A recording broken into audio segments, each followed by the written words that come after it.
right, here we are. Third Marvel movie, you know what I mean? We're here once again. Right now I'm about to head out to see Eternals. I feel weird holding my phone like this. But yeah, about to go out to see Eternals. I'm actually not expecting too much from it.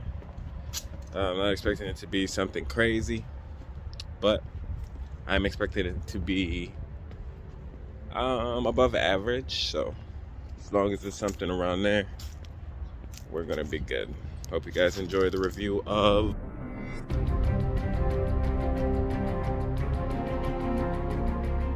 So here we are. I'm here again with a quick review of Eternals, man. Just coming back from the theater, and boy, was Eternals a doozy. I was not expecting it to be, I won't call it bad. I definitely won't call it that, but it's definitely not good. Definitely not even close to the best that the MCU has to offer. Let's get through some of the good stuff first. They have an amazing cast of characters, amazing array of characters. Sprite, cool powers, Cersei,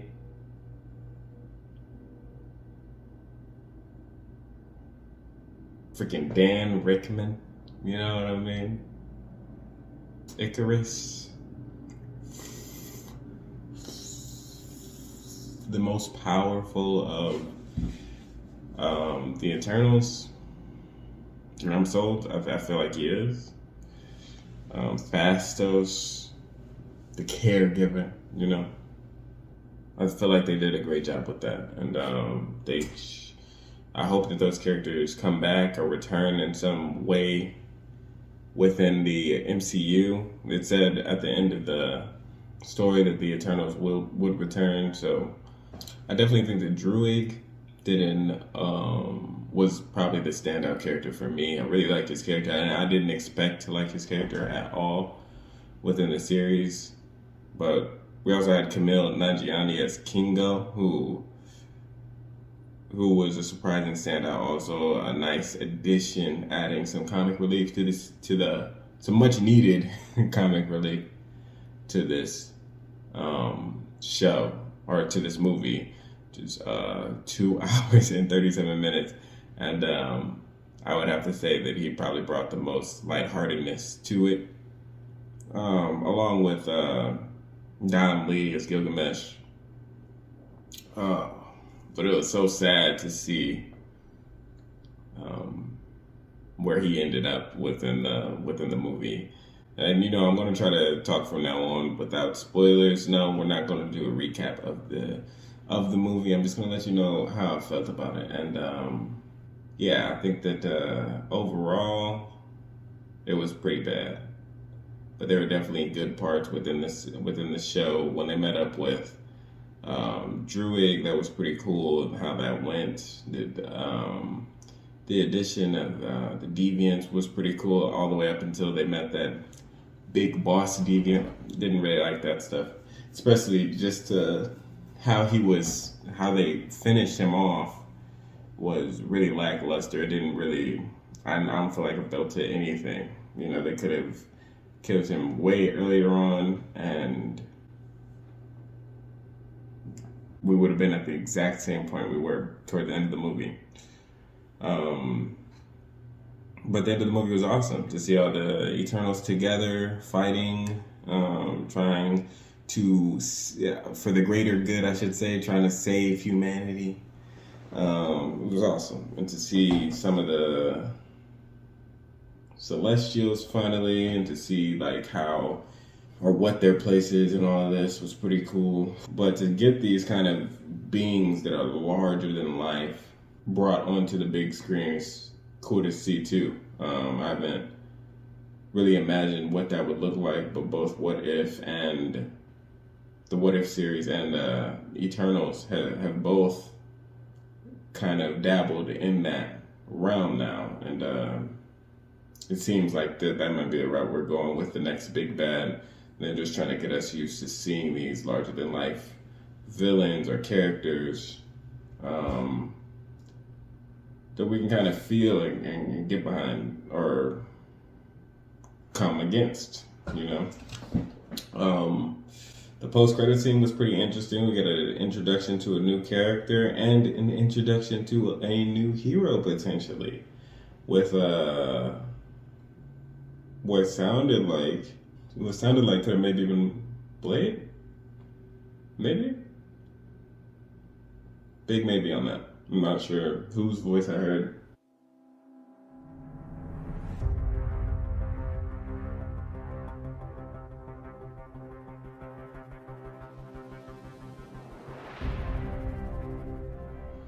I haven't really looked into anything or heard any spoilers just yet, so kind of staying away from that.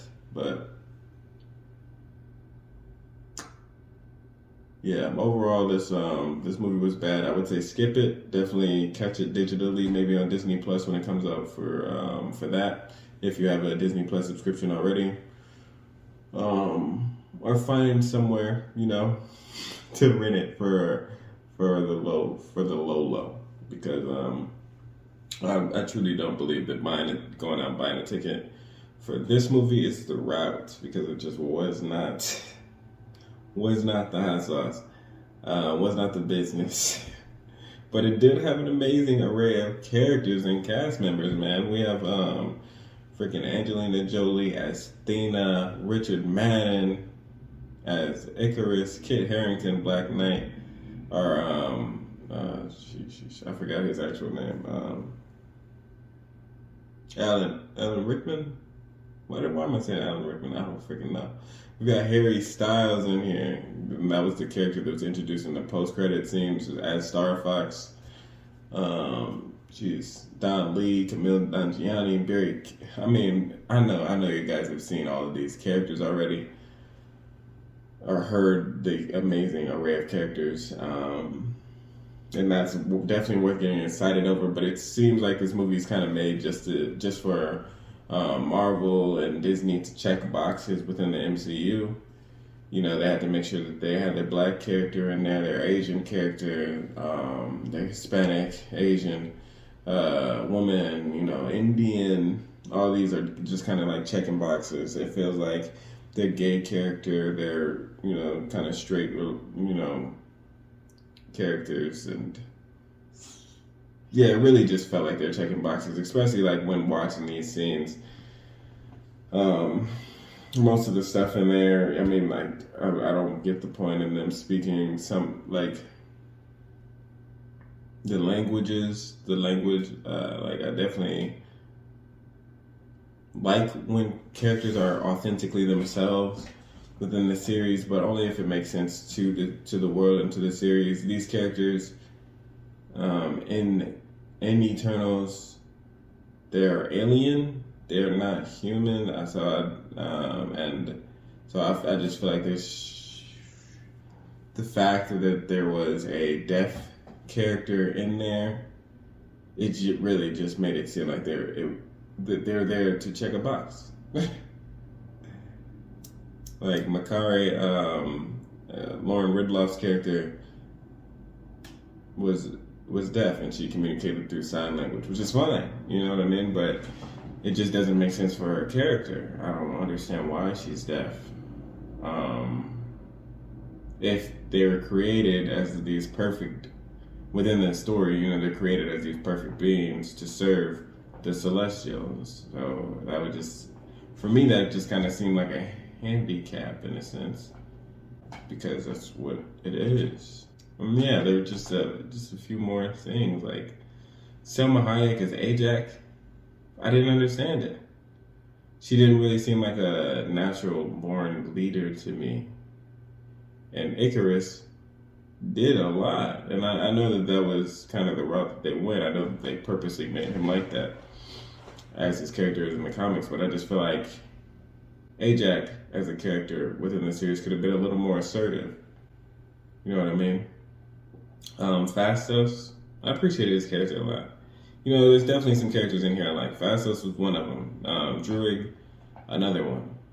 Kingo, Another one, Gilgamesh. I really like Gilgamesh. See, there's a lot of characters in this series that I liked. It just, I don't feel like these characters had enough time in the oven, enough thought to actually build these characters out. I really appreciated Sprite in the beginning, and then she made a random turn, which I could kind of appreciate. You know, I can kind of understand where she was coming from, but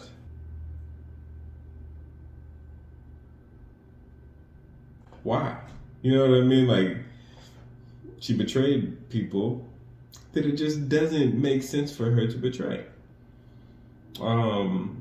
Especially when it just kind of seemed like she was on the opposite side for the entire movie up until the last 10 minutes.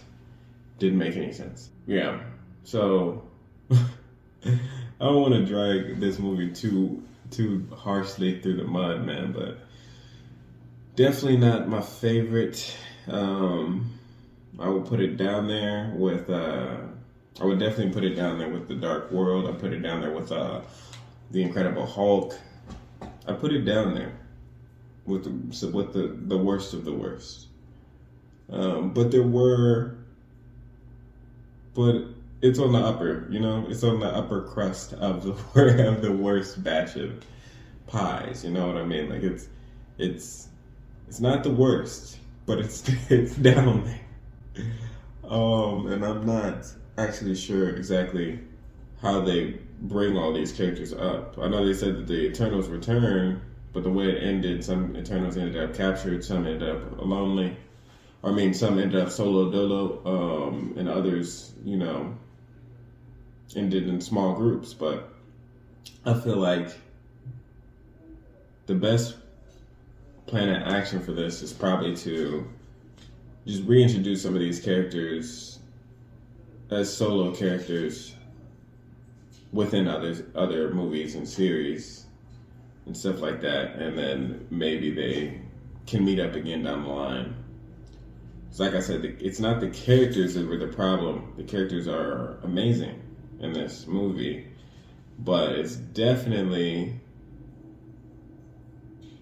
just the story. You know, the story was all over the place. They were traveling. We were going to the past and then to the present and then to the past, which is exactly what I expected. You guys can check out my reaction of the first Eternals trailer, where I say exactly that. I feel like they're going to be swapping back and forth from time periods, which is not always bad, but just I think it's the way that they did it made it very confusing for the viewer. I found myself kind of lost a lot of the time whenever they transitioned because they didn't make it too apparent that's what they were doing. But those were just my feelings on Eternals. My immediate feelings on it right after coming out of the theater. So yeah, definitely let me know what you thought about the series in the comments below. Would you like to see an Eternals 2, or would you rather see Eternals come back? Kind of like how I described. Maybe see a few characters in this movie over here. Maybe see a character in this television series over here. And then later on down the line, maybe in an Avengers movie or something, they all kind of come back together. And we get that kind of powwow that we've all been waiting on. Yeah, definitely let me know in the comments, and thanks for viewing. Make sure to check out my most recent reaction video, and also please be sure to check out my my reaction to the Bad Batch. Why not? Thank you guys so much for tuning in. Until next time, peace and happy gaming.